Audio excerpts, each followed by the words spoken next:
ഇന്ന് PK സിമ്പിളിൽ ഒരു soup recipe കൊണ്ടുവന്നിട്ടുള്ളത്. ഞാൻ അതിലേക്ക് കുറച്ച് ചെറിയ ഉള്ളി, കുറച്ച് ഇഞ്ചിയും വെളുത്തുള്ളിയും കൂടെ ക്രഷ് ചെയ്തത്, പിന്നെ ഒരു പകുതി കളി കുറച്ചൊന്ന് പൊടിച്ചെടുത്ത്, അധികം പൊടിക്കാണ്ട് ലൈറ്റായിട്ടൊന്ന് ക്രഷ് ചെയ്തെടുത്ത കുരുമുളക്, പിന്നെ ഇതിന് മഞ്ഞൾപ്പൊടി, പിന്നെ കുറച്ച് ജീരകം, ഇതെല്ലാം ആവശ്യമാണ്. അതിൽ ഒരു അര സ്പൂൺ ജീരകം കൂടെ എടുത്തിട്ടുണ്ട്.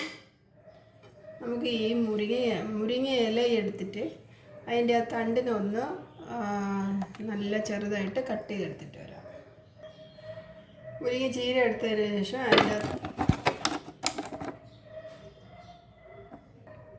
അതിൻ്റെ തണ്ട് ഞാൻ ചെറുതായിട്ട് അരിഞ്ഞെടുത്തിട്ടുണ്ട്. അതിന് നമുക്ക് കുറച്ച് വെള്ളം ഒഴിച്ച് നല്ല ഒന്ന് വേവിച്ച് അതിൻ്റെ ആ എസൻസ് എല്ലാം എടുക്കണം.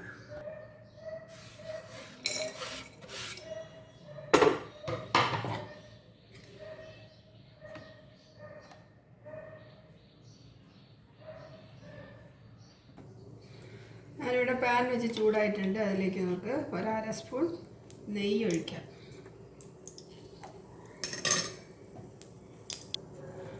നെയ്യൊന്ന് ചൂടായി കഴിയുമ്പോൾ ഒരു നുള്ളി ജീരകം ഇട്ട് പൊട്ടിച്ചിട്ട് നമ്മളിവിടെ ചതച്ച് വെച്ചിരിക്കുന്ന വെളുത്തുള്ളിയും ഇഞ്ചിയും കൂടെ അതിലേക്കിടാം.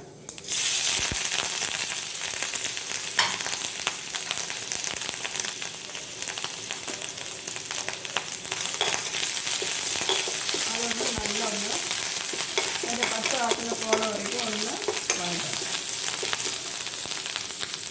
വഴറ്റി കഴിയുമ്പോൾ ഞാനിവിടെ എടുത്ത് വെച്ചിരുന്ന ഉള്ളി അത് ചതച്ചെടുത്തിട്ടുണ്ട്.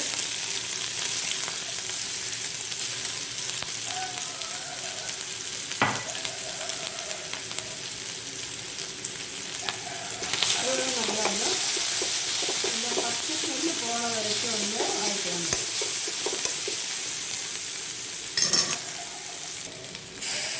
എടുത്ത് വെച്ചിരുന്ന തക്കാളിയും ഒന്ന് ചെറുതായിട്ട് അരിഞ്ഞതാണ്.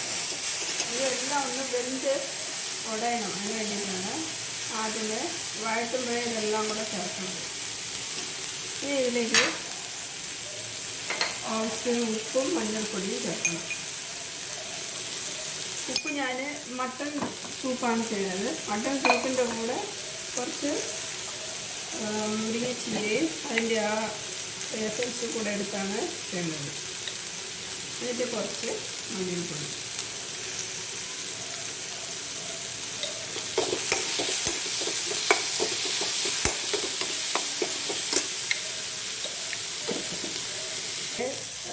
ഞാനിവിടെ മുരിങ്ങച്ചീര തണ്ട് തിളപ്പിച്ചെടുത്തിട്ടുണ്ട്. ഇത് ഒഴിച്ച് നല്ല ഒന്ന് വെന്ത് ചെറുതായിട്ടൊന്ന് വറ്റി വരണം. എന്നിട്ട് വേണം നമ്മൾ മട്ടണിൽ ചെയ്ത് വെച്ചിരിക്കുന്ന ആ സ്റ്റോക്ക് ഇതിലേക്ക് ഒഴിക്കാനായിട്ട്. നല്ല ഒന്ന് തിളച്ച് ഈ തക്കാളി ഉള്ളിയെല്ലാം ഒന്ന് വെന്ത് അത് തിളച്ച് വന്നിട്ടുണ്ട്. അതിലേക്ക് നമുക്ക് എടുത്ത് വെച്ച ജീരകവും കുരുമുളകും കൂടെ അതിലേക്കിടാം. പിന്നെ അതിലേക്ക് ആ മുരിങ്ങ ചീരയും കൂടെ ഇട്ടേക്കാം. ഇതെല്ലാം കൂടെ വെന്തതിന് ശേഷം വേണമെങ്കിൽ അരിച്ച് കുടിക്കാം. ഇല്ല അത് അങ്ങനെ കഴിക്കുന്നവർക്ക് അങ്ങനെ കുടിക്കാം. അങ്ങനെ കുടിക്കുന്നതാണ് നല്ലത്. കാരണം നല്ല ചവച്ചരച്ച് നല്ല വെന്തുണ്ടാവുമല്ലോ. അപ്പോൾ നല്ല ചവച്ചരച്ച് കഴിക്കുമ്പോൾ നല്ല ഒരു ഫൈബർ കണ്ടൻറ്റും വയറ് കുറച്ച് നിറയുകയും ചെയ്യും. അത് അരിച്ചെടുക്കുമ്പോൾ അതിൻ്റെ എസൻസ് മാത്രമല്ല ഉണ്ടാവുള്ളൂ. ഇതെല്ലാം കൂടെ ആകുമ്പോൾ നല്ലൊരു സൂപ്പായിട്ട് കഴിക്കാൻ പറ്റും.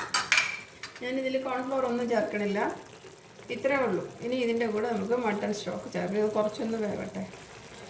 ഇതൊന്ന് തിളച്ച് വെന്തിട്ടുണ്ട്. ഞാനിവിടെ വേവിച്ച് വെച്ച ആ മട്ടൺ ചെറിയ മട്ടൺ പീസസും അതിൻ്റെ സ്റ്റോക്കും കൂടെ നമുക്ക് ഇതിലേക്ക് വയ്ക്കാം. ഇതിൽ ഒന്ന് ലൈറ്റായിട്ടൊന്ന് ചൂടായാൽ മാത്രം മതി. ഇനി വേണമെങ്കിൽ ഇതിലേക്ക് ശകലം ബട്ടറോ എന്തെങ്കിലും ഇട്ട് ഉപയോഗിക്കാം. ഞാനിപ്പോൾ നെയ്യ് ആദ്യം അത് താളിക്കാൻ വേണ്ടിയിട്ട് നെയ്യ് ഉപയോഗിച്ചുകൊണ്ട് ഇനി ബട്ടർ ഞാൻ ഉപയോഗിക്കുന്നില്ല. തീരെ ചെറിയ പൊടിക്കുട്ടികളൊക്കെ ആണെങ്കിൽ ഇത്തിരി ബട്ടറോടെ ചേർത്ത് കൊടുക്കാം. ഇത്രേ ഉള്ളൂ. ഇനി ഇത് നമുക്ക് ഇത് തിളച്ച് കഴിഞ്ഞാൽ കഴിക്കാനെടുക്കാം. ഇത് ലൈറ്റായിട്ടൊന്ന് തിളച്ച് നല്ല എല്ലാം യോജിച്ച് കഴിഞ്ഞ് ഇനി നമുക്ക് കഴിക്കാനെടുക്കാം. അപ്പോൾ നല്ല ടേസ്റ്റി ആയിട്ടുള്ള ഹെൽത്തി ആയ ഒരു മുരിങ്ങക്കീര മട്ടൺ സൂപ്പ് ഇവിടെ റെഡി ആയിട്ടുണ്ട്. അപ്പോൾ ഇതുപോലെ എല്ലാവരും കണ്ടിട്ട് ട്രൈ ചെയ്യൂ. എല്ലാവരുടെയും കമൻറ്റ് അറിയിക്കാനും മറക്കല്ലേ. ഇതിപ്പോൾ ഇറച്ചി കഴിക്കാത്തവരെന്ന് പറഞ്ഞാൽ നോൺ വെജ് കഴിക്കുന്നവർ, ചിലർക്ക് ഇറച്ചി ഇഷ്ടപ്പെടില്ല, അങ്ങനെയുള്ളവരും കൂടെ ഇത് കുടിക്കാൻ നല്ല ടേസ്റ്റിയാണ്. അപ്പോൾ ഇതെല്ലാവരും കണ്ടിട്ട് ട്രൈ ചെയ്യൂ. അടുത്ത നല്ലൊരു വീഡിയോ ആയിട്ട് വരുമായിരിക്കും. Thank you.